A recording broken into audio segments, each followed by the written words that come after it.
पछर कहीं डाकिल अरे किए बाहर को गला बेले पछर डाकिल अमंगल तुम जानी कहीं डाकिल हाँ जे आज हूँ सावित्री व्रत अच्छा सावित्री करछ बोली ये सावित्री मन करछ नहीं जदि तुम डाकिया कौन एक्सीडेंट रे मरी जा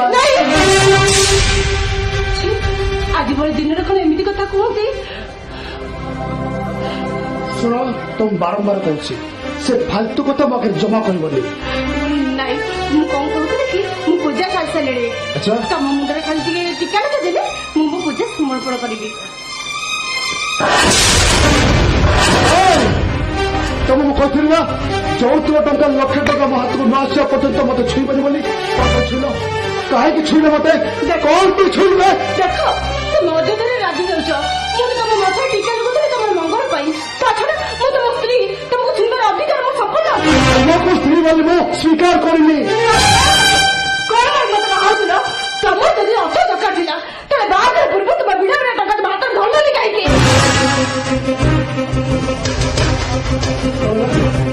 मत कैफत लगुच अमित को पुणी कैफत लगुच जे स्वामी चिंता संपूर्ण माने के दिखे तते परमेश्वर आई सीधा पृथ्वी पुरुष करा दिए ताको पर मु कोई बात दे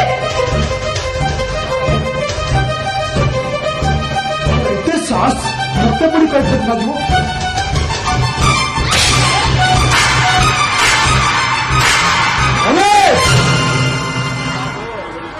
कहीं तक मारू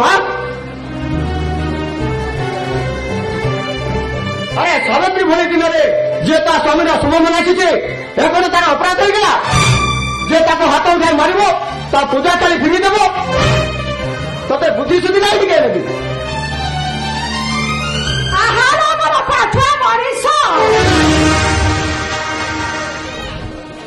पाठ शाठ पढ़ी जदि ज्ञान अर्जन कर चाकरी कहीं तुम चुप रह भारी बड़ बड़ कथा कर शिखिछ ना अरे तिराड़ी चाकरी करुले भी ए समाज में मुझे जड़े मनीष बोली परिचय तुम दुईटा मनीष गोटे गोटे मुद्रा राक्षस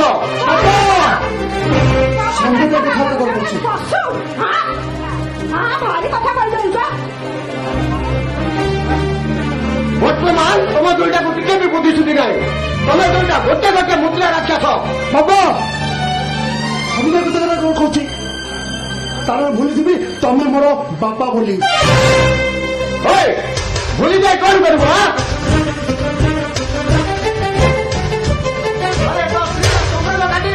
मार मारू मत कौन तोटे मारी बाहर कर हाँ बाहर करदेवी बाहर करदेवी वो तुमको नुह यहीटा को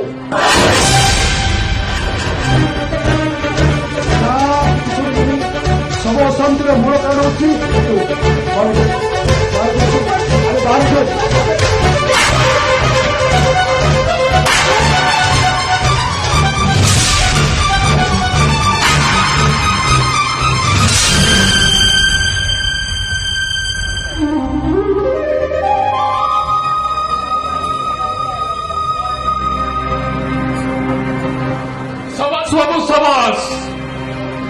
आज भली पवित्र दिन में जड़े बहु को धक्का मारी बाहर करदा प्रचेषा आपण मानक मु धन्यवाद जनाऊँ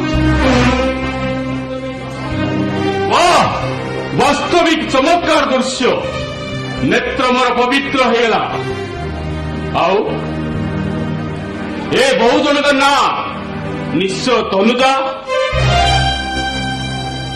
आउ आपण होचंदी तांको स्वामी अमित बाबू आउ आपण माने तांकर शाशु शशुर होइथिबे आगे नमस्कार तुम किए कहीं कौन मु मनीष भाया देखा जाऊनी से बात कथा बंद कर कह तुम किए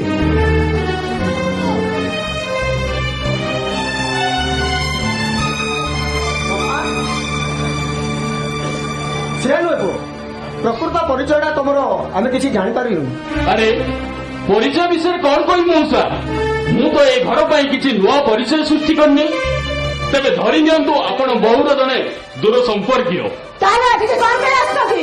এইଥିପାଇଁ ଆସିଛି ଗୋଟେ ନୂଆ ସମ୍ପର୍କ ଯୋଡ଼ି ପରିଚୟ ସୃଷ୍ଟି କରିବା ପାଇଁ। କିଛି ବି ଆବଶ୍ୟକତା ନାହିଁ, ଆପଣ ଚାଲି ଯାଆନ୍ତୁ ଏଠୁ। କି କଥା କହୁଛନ୍ତି? ଆପଣ ଶ୍ୱଶୁର ଘର ଜଣେ ପ୍ରତିନିଧି ଭାବରେ ଆସିଛି, କିଛି କର୍ତ୍ତବ୍ୟ ସମ୍ପାଦନ ନ କରି ଏଠୁ ଯିବି କେମିତି?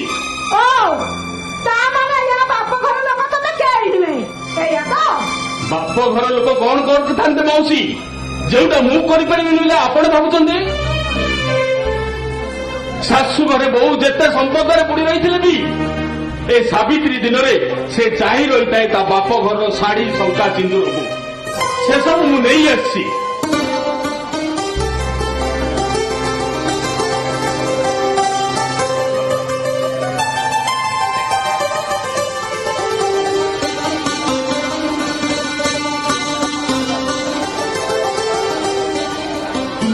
ନିଅନ୍ତୁ।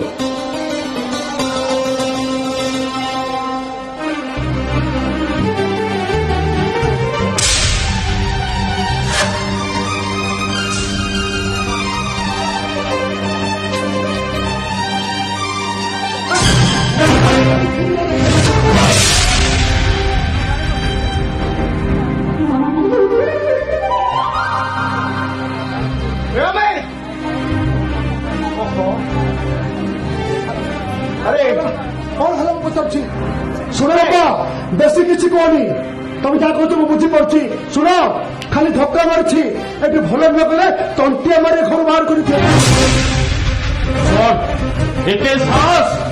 ଏ ଦେଶର ଆଇନ କାନୁନ ଗୁଡାକ କଣ ଆପଣଙ୍କ ପକେଟରେ ରଖିଛନ୍ତି?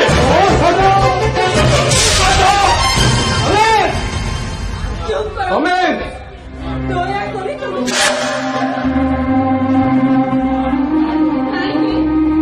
କଣ ପାଇଁ ତମେ ତାଙ୍କ ସହିତ ଯୁକ୍ତି କରି ମୋ ସଂସାର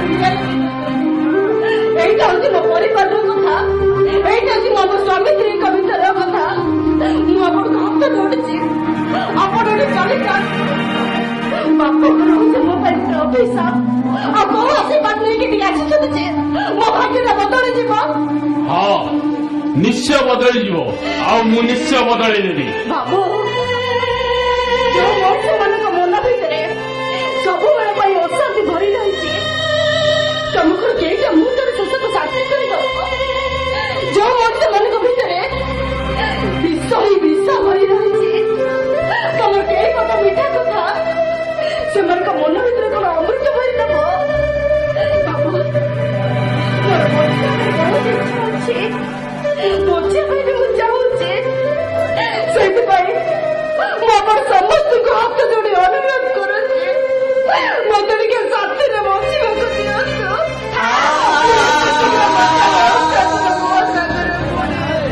ଯେ ମନର କଥାଗୁଡାକ ସେତିକି ରଖିଥା। ତୁ ମରିବୁ ଆଜି ନହେଲେ କାଲି ମରିବୁ, ଆଜି ତୁ ମରିବା ନିଶ୍ଚିତ। କାହିଁକି?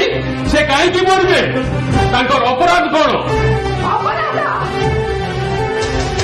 ଅପରାଧ ଏଇଆ ଯେ ତା ଭାଇ ଆମ ସହିତ ଚୁକ୍ତି କରିଥିଲା, ଯୋଉଥିରେ ବାବୁକୁ ଲକ୍ଷେ ଟଙ୍କା ଦବ ବୋଲି। ହେଲେ କଣ ହବ? ତା ଭାଇ ମଲା ତ ମଲା, ହେଲେ ଆମେ ଟଙ୍କା ପାଇବୁ କେମିତି? ଟଙ୍କା ଶୁଣ, ଯଦି ବାପ ଘର ଲୋକ ହିସାବରେ ଆସିଛ, ତାହେଲେ ଗୋଟେ କାମ କର, ତମ ଭଉଣୀକୁ ସାଙ୍ଗରେ ନେଇଛ, ମୁଁ ତାକୁ ଡିଭୋର୍ସ କରିବି। ଡିଭୋର୍ସ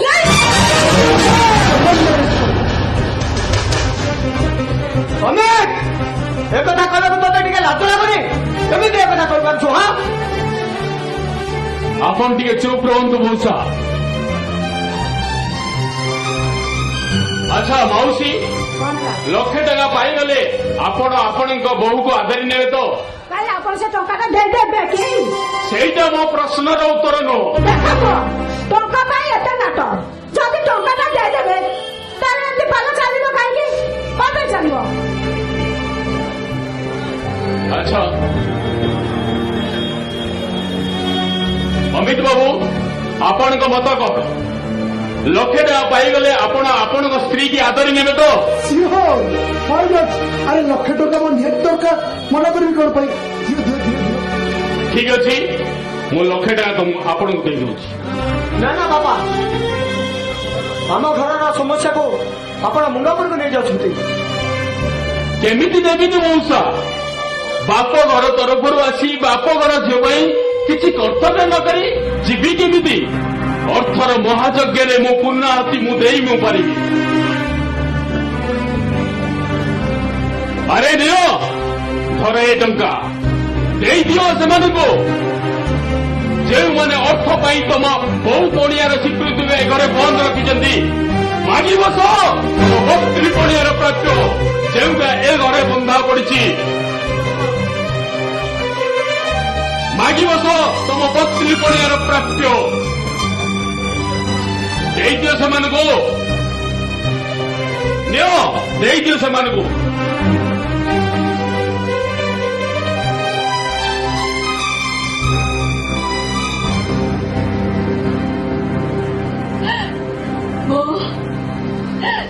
এই 1,00,000 ଟଙ୍କା ନିଅନ୍ତୁ।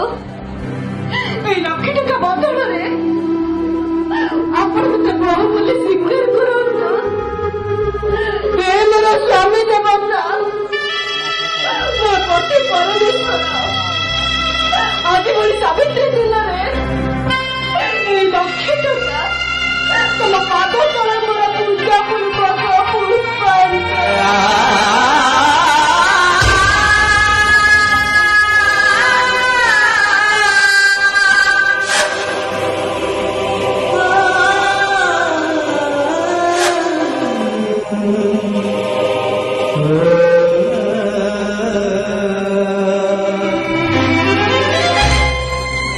ଶୁଣ, ଯେହେତୁ ତମେ ମୋ ଶ୍ୱଶୁର ଘର କର୍ତ୍ତବ୍ୟ କରିଛ, ସେଥିପାଇଁ ତମେ ତମ ଭଉଣୀ ହାତରୁ ବନ୍ଧୁ ଚର୍ଚ୍ଚା ପାଇଯାଇପାରେ।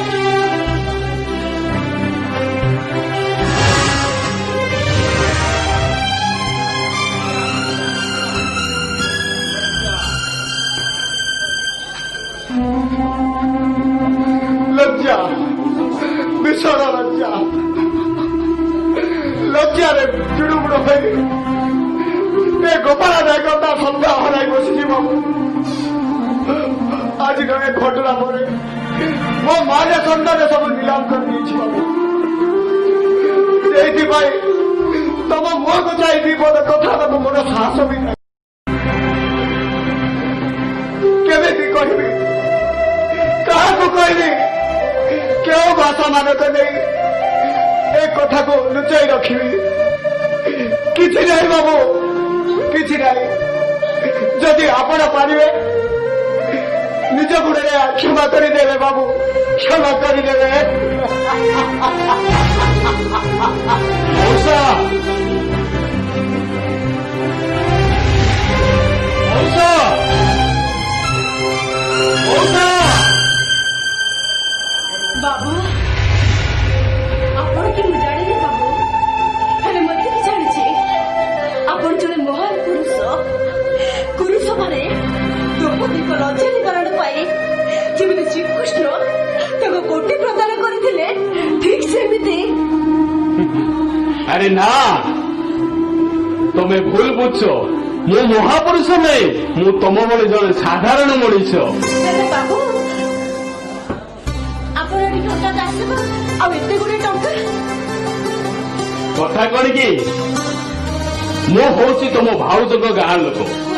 ତମ ଭାଉଜ ସହିତ ମୋର ପୁରୁଣା ବନ୍ଧୁତା। ଆଉ ମୁଁ କଲିକତାରେ ରହି ଚିତ୍ର ଆଙ୍କି। ବହୁତ ଦିନ ହବ ଆସିନଥିଲି, ଆଉ ସେଥିପାଇଁ ଆସିଥିଲି। ଆଉ ରହୁ ରହୁ ତମ ଭାଉଜ ମତେ 5 ଦିନ ହବ ରଖିଦେଲେଣି। ହେଲେ ବାବୁ, ଦୀପୁ ଭାଇ କି ଭାଉଜ ନ ଆସି ଆପଣଙ୍କୁ ପଠେଇଦେଲେ? ଆରେ ବାବା, ସେମାନେ କେହି ବି ଜାଣିନାହାନ୍ତି ମୁଁ ଆସିଆ। ହେଲେ ବାବୁ, ଏତେ ଗୁଡ଼ିଏ ଟଙ୍କା? ସେ ଟଙ୍କା ମୋର। ତମ ଦୀପୁ ଭାଇ କି ଭାଉଜ କେହି ବି ଜାଣିନାହାନ୍ତି। ହେଲେ ଏତେ ଗୁଡ଼ିଏ ଟଙ୍କା ଆପଣ ହଠାତ୍ ମୋତେ ଦବା? ବାପ ଘର ତରଫରୁ ଆସି ବାପ ଘର ଝିଅ ପାଇଁ କିଛି କର୍ତ୍ତବ୍ୟ ନ କରି ପକେଟରେ ଟଙ୍କା ଥାଇ ନିଜକୁ ସ୍ୱାର୍ଥପର ସଜାଇ ଫେରି ଯାଇଥିଲେ ତମେ କଣ ଖୁସି ହେଇଥାନ୍ତ?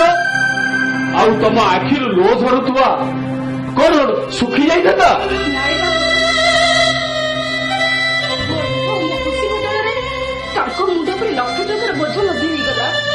କେମିତି ସେମାନେ 1,00,000 ଟଙ୍କା ମୁଣ୍ଡ ଟେକିବେ, ମୁଁ ସେଇ କଥା ହିଁ ଭାବୁଛି। କାହିଁକି ସେ କାହିଁକି ସୁଝିବେ? ବରଂ ମୁଁ ତମକୁ ଟଙ୍କାଟା ଦେଇଛି, ଯଦି ସୁଝିବାର ମନୋବୃତ୍ତି ଥାଏ ତମେ ସେ ଟଙ୍କାଟା ସୁଝିବ। ବାବୁ କାହିଁକି ଆପଣ ମତେ ଲଜ୍ଜା ଦେଉଛନ୍ତି କହିଲେ? ଶାଶୁଘର ମଜୁରୀ ଯା ପାଇଁ ଆଶ୍ରୟସ୍ଥଳୀ, ଦିନସାରା ଅବିଶ୍ରାମର ଘଟଣି ପରେ ଯାହାକୁ ଦି ମୁଠା ଖାଇବାକୁ ମିଳେ, ସେ ପୁଣି ଅଧିକାରରେ ରୁହେ, ଦୟାରେ ସେ ପୁଣି 1 ଲକ୍ଷ ଟଙ୍କା ସୁଝିବ, ହେଲେ କେମିତି ବାବୁ? ତଥାପି ତୁମେ ପାରିବ, ସେ ଶକ୍ତି ତୁମ ପାଖରେ ଅଛି। ହେଲେ କେମିତି ବାବୁ? କେମିତି ମୁଁ 1 ଲକ୍ଷ ଟଙ୍କା ସୁଝିବି? ବାବୁ ନୁହେଁ ଭାଇ।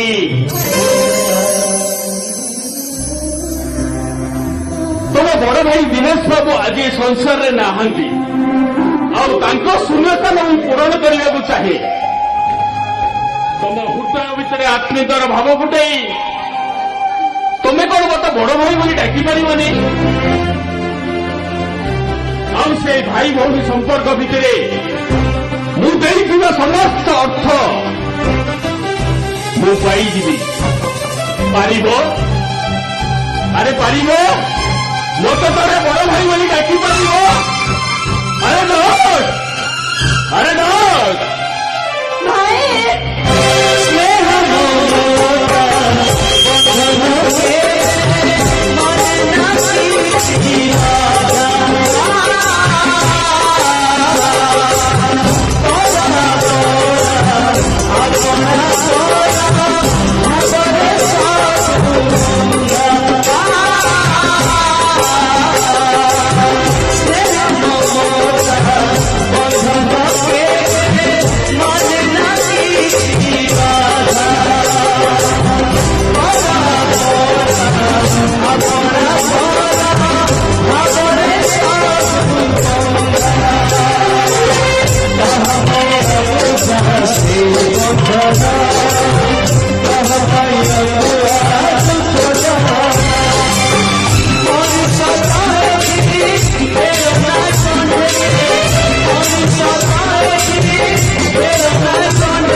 ସେଇଟା ମୋ ଛୁଆ ମୋ ଖୁସି।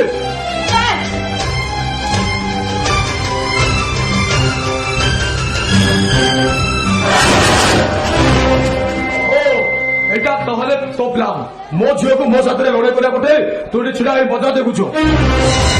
ଜୀବନଟା ଯାହାର ସଂଘର୍ଷମୟ, ଶରୀରଟା ଯାହାର କ୍ଷତ ବିକ୍ଷତ, ମନଟା ଯାହାର ଖଣ୍ଡ ବିଖଣ୍ଡିତ, ମଜା ଦେଖିବାର ଅବକାଶ କଣ ମିଳେ ସାର୍? ହେଲେ କୁଆଡେ ଆସୁଛୁ?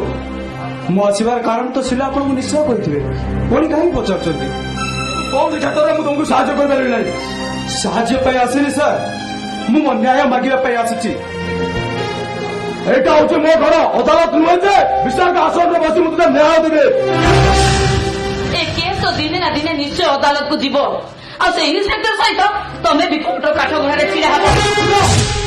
ମୁଁ ଆଡଭୋକେଟ ସହିତ କଥାବାର୍ତ୍ତା ହେଇସାରିଛି। ସେ ଇନ୍ସପେକ୍ଟରଟା ମୋ ଦୀପୁକୁ ଯେମିତି ଟର୍ଚର କରିଛି ତା ବିରୁଦ୍ଧରେ ମୁଁ ସାକ୍ଷୀ ଦେବି।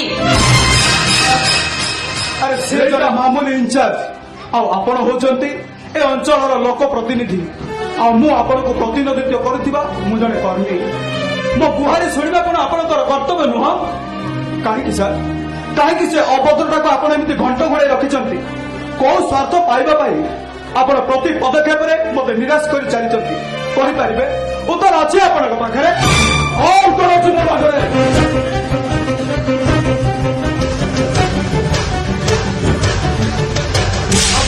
ଏଇଥିପାଇଁ ତା କାରଣ ହଉଛି ତୁ ନିଜେ। ମୋ ଝିଅ ସହିତ ରଖିଛେ ସେ ପ୍ରେମ ସମ୍ପର୍କକୁ, କିନ୍ତୁ ଆମେ ତ ସେଦିନ ଆମେ ତା ନାଁରେ ଏଫଆଇଆର ଦେଇନଥିଲୁ।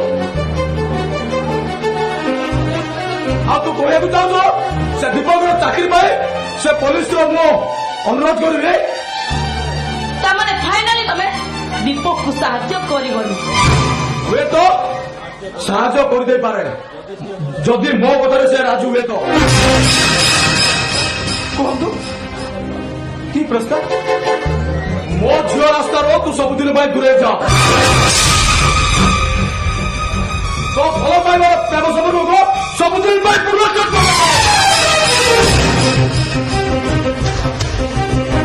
ହୁଏତ ତାପରେ ତୋ ଚାକିରିର ବନ୍ଦୋବସ୍ତ ମୁଁ କରିଦେଇପାରେ।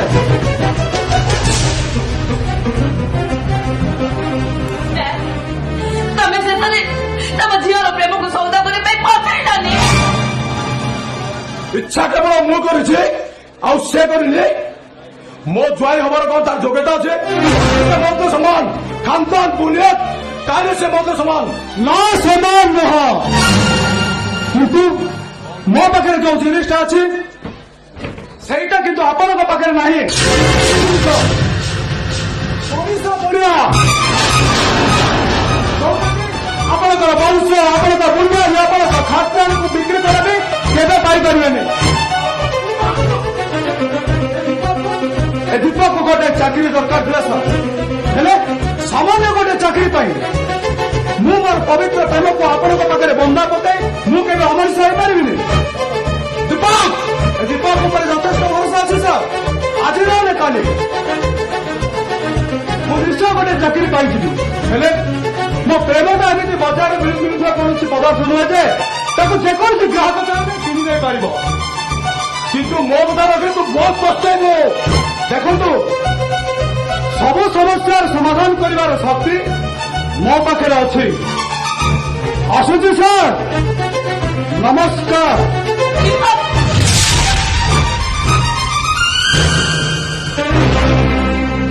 ମନ ଶାନ୍ତି ହେଇଗଲା ତ? ପାଇଗଲ ତ ଉତ୍ତର? କେମିତି ଡ୍ୟାଡ୍, କେମିତି ଏତେ ଅହଂକାର କରୁଛ ତମେ? ମୁଁ ତମର ଗୋଟାଏ ବୋଲି ଝିଅ, ବାପାରୁ ବେପାରୀ କେମିତି ପାଲଟି ଗଲ? ଶିବା, ତୁ ପଇସା କହୁଛେ ତାମାନେ କଣ କରିବ?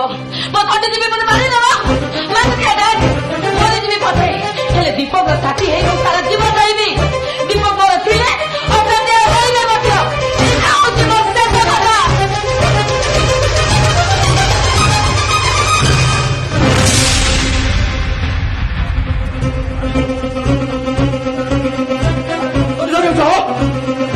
ଇମିଡିଏଟ୍ ମୋର ଦେଖା କର, ଭେରି ଅର୍ଜେଣ୍ଟ।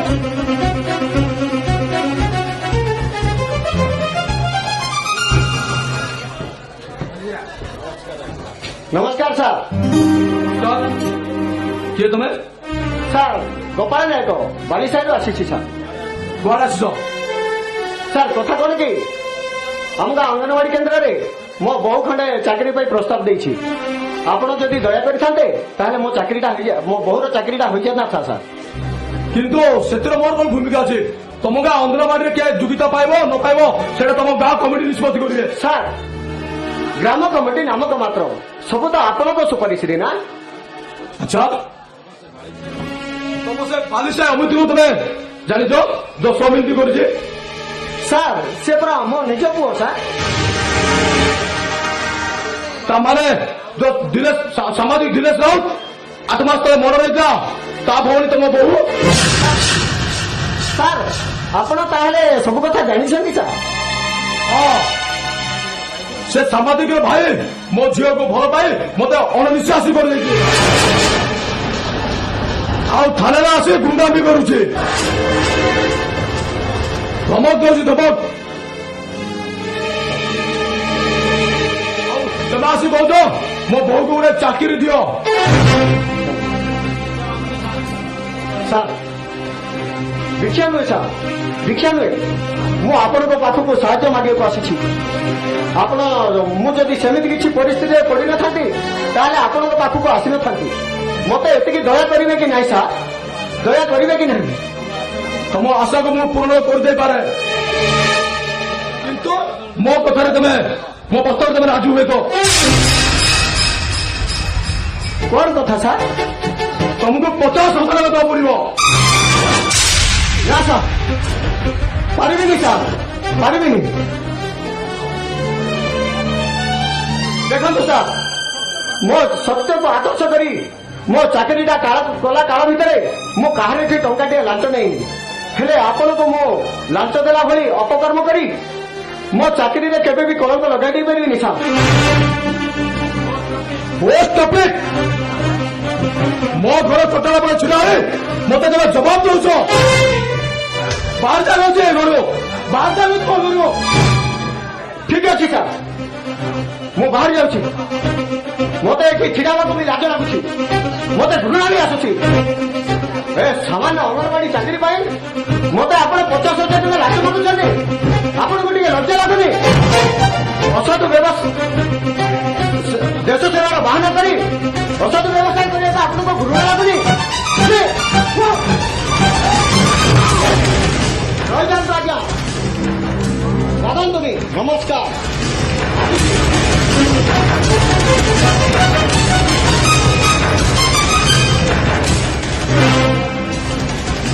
କହିଲା କହୁନ ମୋ ବୋଉକୁ ଚାକିରିଟିଏ ଦିଅ। ଅପେକ୍ଷା କର କମଲେଶ, ତୋ ବୋଉ ଭିତରେ ବହୁତ ପ୍ରକାର ତା ମାଧ୍ୟମ